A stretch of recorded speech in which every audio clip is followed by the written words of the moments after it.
রাজ্যের হাসপাতালগুলির হাল ঠিক কেমন রয়েছে, কি পরিস্থিতিতে রয়েছে, সেটা একেবারে সরেজমিনে খতিয়ে দেখার জন্য রাজ্যের স্বাস্থ্যমন্ত্রী থেকে শুরু করে তার ডেপুটি প্রত্যেকটা সময় আমরা দেখতে পাচ্ছি এক এক জায়গায় পৌঁছে যাচ্ছেন। মানে রাজ্যের এক একটা প্রান্তের হাসপাতালে তারা পৌঁছে যাচ্ছেন, একেবারে অন দ্য স্পট দাওয়াই দিচ্ছেন। কোনো রকম কোনো বেনিয়ম দেখলে সেক্ষেত্রে ব্যবস্থা নেওয়ার হুঁশিয়ারি দিচ্ছেন। বঞ্চনা যা করে গেছেন মাননীয় প্রাক্তন মুখ্যমন্ত্রী, যে এর বাঙালির সঙ্গে বঞ্চনা হয়েছে। পরপর হাসপাতালে সারপ্রাইজ ভিজিট, রীতিমতো ঝোড়ো ব্যাটিং শারদত্ত মুখোপাধ্যায়ের।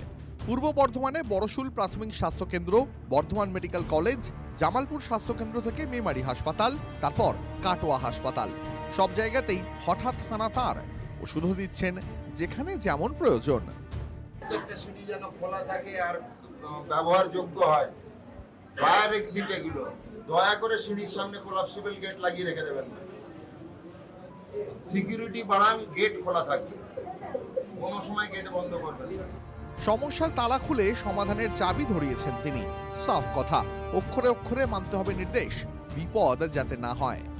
পাশাপাশি স্বাস্থ্যক্ষেত্রে নানা অব্যবস্থা নিয়ে মন্ত্রীর নিশানায় বিগত সরকার।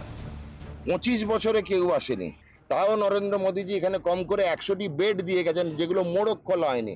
4টে রেফ্রিজারেটর, ফ্রিজ মোড়ক খোলা হয়নি কোভিডের সময় থেকে।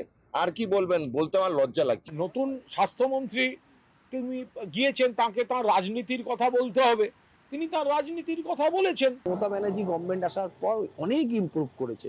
উনি জোর করে একটা বললে তো মানবে না, এটা তো উনি দোষারোপের পালা করছেন। উনি দেখাতে চাইছেন উনি ভালো। তর্ক বিতর্ক চলছে যথারীতি। বঙ্গ রাজনীতির চেনা ছবি, ডিফেন্সে ব্যস্ত মমতা অনুগামীরা, অন্যদিকে কথায় নয় কাজে ব্যস্ত বর্তমান সরকার। স্বাস্থ্যমন্ত্রীর দেখানো পথে হাঁটছেন প্রতিমন্ত্রীও। তিনি হঠাৎ হাজির শ্রীরামপুর সুপার স্পেশালিটি হাসপাতালে।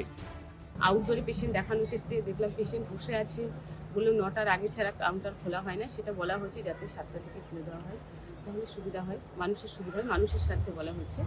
সমস্যা অনেক রয়েছে, দেখছেন, বুঝছেন, সমাধানের চেষ্টা করছেন মন্ত্রীরা। বার্তা স্পষ্ট, স্বাস্থ্যের অসুখ সারাতেই হবে, যত দ্রুত সম্ভব। Bureau report, TV9 Bangla.